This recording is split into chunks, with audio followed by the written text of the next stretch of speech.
Permintaan pemesanan pempek jelang Lebaran Idul Adha masih terpantau normal di kawasan pusat kuliner Pempek 27 Ilir. Berbeda jauh dibandingkan dengan permintaan jelang Idul Fitri yang sebulan sebelumnya sudah nerimo banyak pesanan. Ini dirasuki setidaknya oleh 12 penjual pempek di kawasan kuliner 27 Ilir. Sepinya pesanan terselik dari warga yang mesen sampai main hari belum ada pesanan. Oleh karena itu, para pembuat pempek cuma memproduksi 1000 biji per hari untuk setiap penjual. Kondisi pecah ini sama dengan kondisi penjualan pempek jelang Lebaran Idul Adha tahun liwat. Belum ada, mungkin para kakek kali ada, cuman tidak sebanyak Fitri.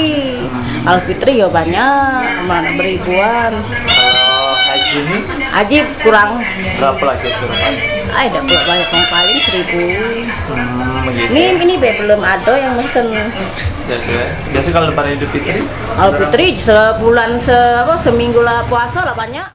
Kawasan 27 Ilir Dewek merupakan lokasi pusat penjualan pempek yang banyak dikunjungi warga Kota Palembang sama wisatawan. Kena dikenal dengan rasanya yang lemak sama regonya yang terjangkau sekitar 900 rupiah per biji.